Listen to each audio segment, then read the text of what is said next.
After another month, the king of Shinla issued a new decree. Due to the endless disputes and incessant scuffles of recent months, for the sake of peace within the imperial capital, all Yong'an refugees are to leave the city immediately.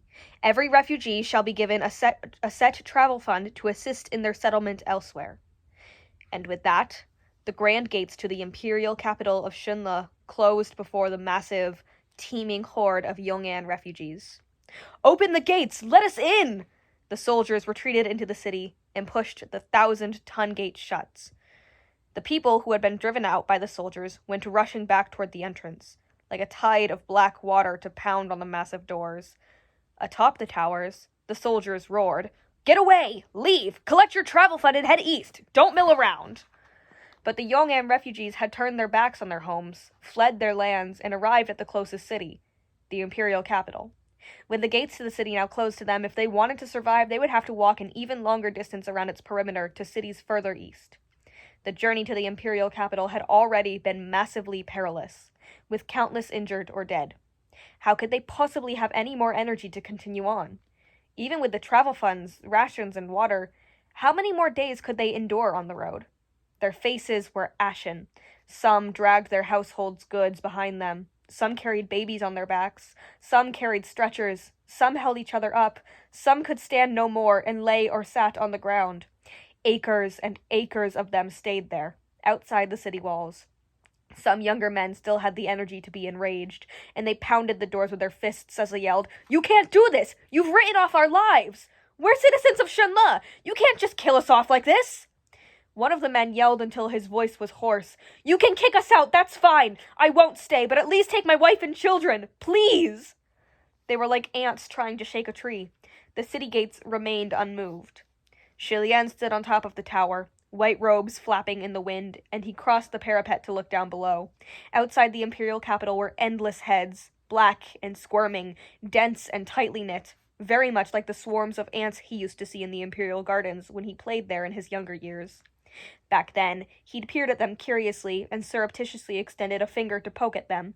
But immediately, an attendant had cried out, "Your Highness, those things are dirty! You can't touch! Don't touch!" Then she rushed over, skirt lifted, and squashed all the ants under her foot. When those ants were alive, there was hardly anything worth looking at in their dense, rolling swarm. Once they were squashed into mush, there was even less to look at.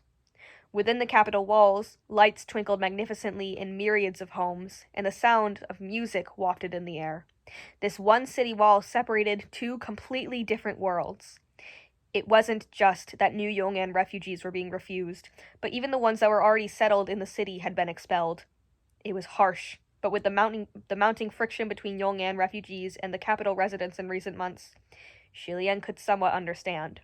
If they allowed any Yong'an citizen to remain inside the city walls, they could collude with those outside the walls and cause havoc. However, there was one area he felt should be up for negotiation. He said absently, "Why must the women and the vulnerable be expelled too? There are some who can't walk much further." Fengshin and Muqing stood right behind him. "If they must be expelled, they must all be expelled," Muqing replied. "Everyone must be treated equally. There mustn't be any favoritism, lest people be provoked into asking, 'Why can they stay when I can't?'"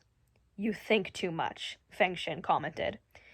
"There are absolutely people who would think like that," Muqing said flatly.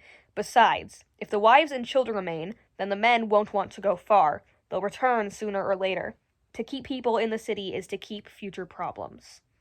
The Yong'an refugees refused to leave, so the soldiers on the towers couldn't leave either.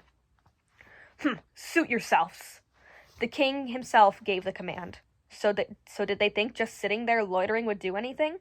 They might be able to hang around for a day or two, but not a month or two, or a year or two, or so the soldiers and residents of the imperial capital believed.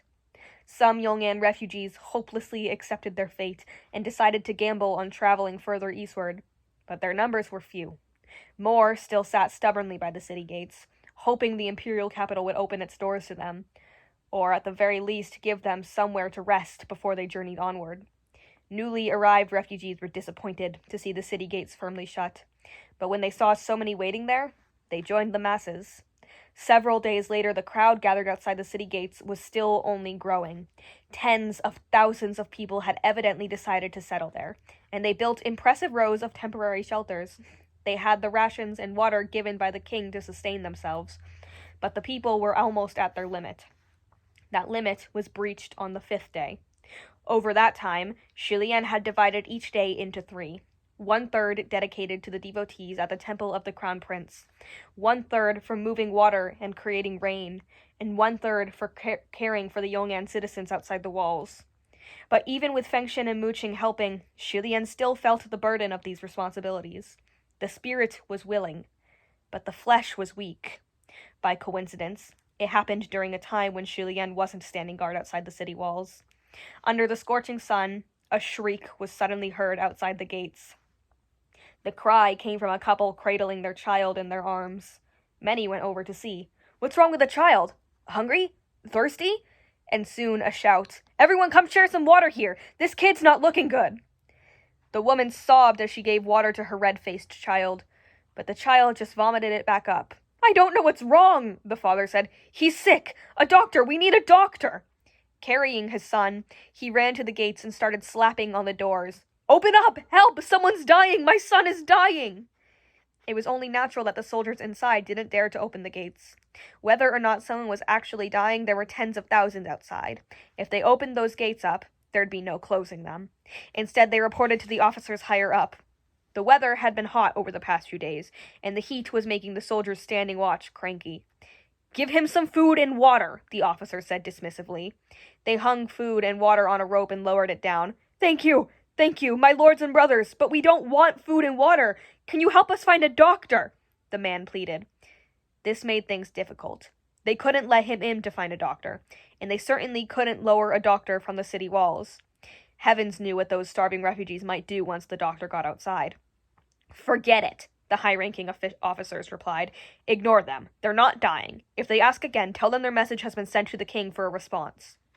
Over recent weeks, the king had been deeply troubled by the Yong'an issue and was easily angered, so of course no one would actually dare bother him with such a trivial matter. The soldiers responded as directed, and that Yong'an man, feeling greatly relieved, thanked them profusely, thanked His Majesty, and knelt to kowtow multiple times. Yet hours upon hours passed. Shadows from the scorching sun moved from one end of the earth to the other, and the requested doctor still hadn't appeared as the child in their arms got hotter and hotter. The couple cradled their child in their arms that trembled nonstop. The man was covered in cold sweat, mumbling, "Is anyone coming? Is anyone opening the gates for me?" At last, they couldn't wait any longer, and he yelled to the towers, "Officers! My apologies, but I need to ask, where's the doctor?" A soldier responded, "We're waiting for a formal response from the king. Just wait a while longer." Some citizens below couldn't sit still anymore. "They said that 4 hours ago. Why isn't there a response yet?" The soldiers heeded their superior's command and ignored them after that. The crowd surrounding the walls was furious, forlorn, and distressed. They surrounded the child and began to speculate. Did they actually pass on the message to His Majesty? They're not lying to us, are they? The father of that child couldn't wait any longer.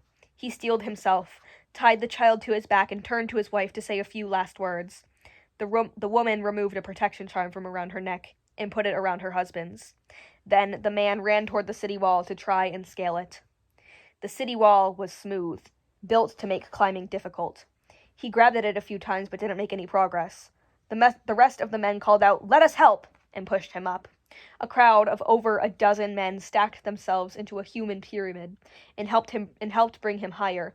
From the top, the man managed to grab onto the rope that had been used to lower water and food and used it to continue his climb.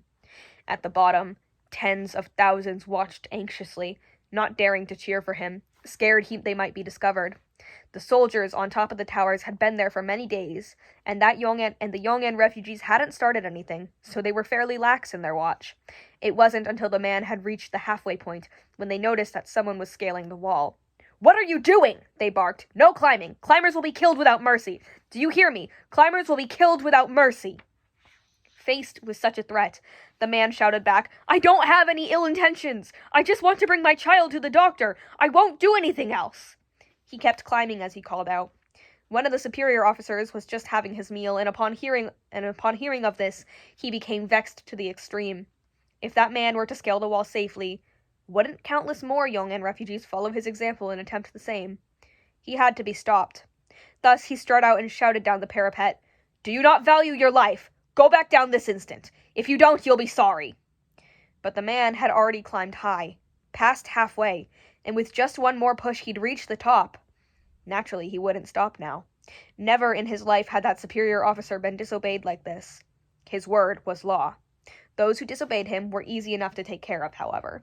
He approached the parapet, pulled his sword, and struck. The rope snapped in two. The man plunged downward, snapped rope in hand, awash in the screams of thousands. He crashed heavily on the hard ground before the city gates. That was the moment Shilian arrived. The man had fallen on his back, and on his back was his child. Whomp! And the child was crushed into ground meat, splattering blood for dozens of meters. The man's neck was broken, his eyes bulging out of his skull. Around his twisted neck there dangled a charm with the words Shinla embroidered in golden thread, a protection charm from the temple of the Crown Prince. Right before he had started to climb, the man and his wife both clutched that protection charm in their hands and silently prayed for the blessings of His Highness the Crown Prince. Shilian had heard their voices and rushed over. But he was not a hero from the legends written in books. He couldn't appear right before the executioner dropped the axe every single time, to save lives menaced by the blade. The woman didn't even have the courage to flip her husband's dead body to check the condition of her son. She covered her face and screamed, and without looking, she made a crazed dash forward to bash her head into the wall. Crack, and she dropped on the spot, her body limp. Right before Shilian's eyes, in the flash of a second, 3 dead bodies were sprawled before the city gates of the royal capital. He hadn't even had the time to react before the crowd outside the city gates was whipped into a frenzy, unable to hold back any longer. "Dead! A family of 3, all dead!" someone yelled. "Look, that's the good old officer working for His Majesty. He won't save us, but he sure will kill us. You won't let us in, but you won't let anyone out either. So what were we supposed to do? 3 bloody lives on your hands. You said to expel all Yong'an refugees from the imperial capital, but how come I don't see any of the rich ones out here? So it's only the poor and powerless that deserve to die? I can see through you. I can't stand it anymore. I just can't. Year after year we paid our taxes, but now that there's a disaster, where did all that money go?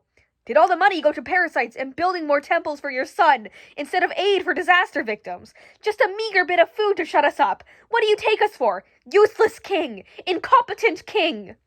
The soldiers on the towers yelled down at the crowd for them to stop, but the superior officer had seen much in his lifetime and didn't take any of this seriously.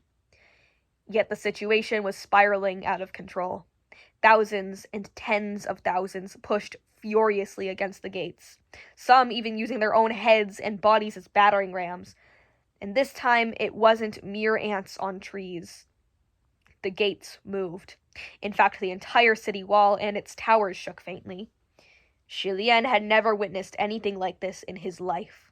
All the people he'd ever met had been kind, peaceful, happy, satisfied, and endearing. Those twisted faces, crying and screaming, forced him to enter a completely foreign world, and he couldn't help but feel chilled to his very bones. Even against the most horrifying ghosts and demons, he had never felt this way. Just then there was an angry roar from above. He whipped his head around and saw a tall, gaunt figure choking the officer who had cut the rope and caused the deaths outside the city walls.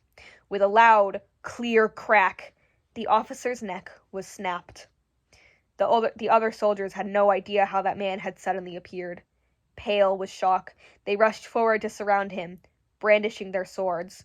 "Who are you? How did you get up here?" Shilian immediately noticed the man's hands. The flesh was ripped to bits and smeared with blood.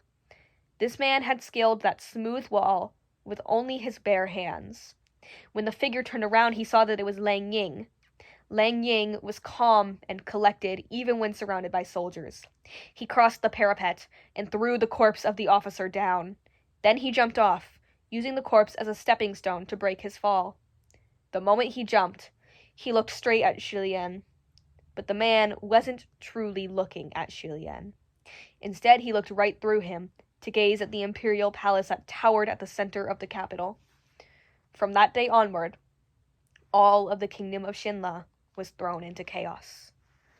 And that is chapter 33.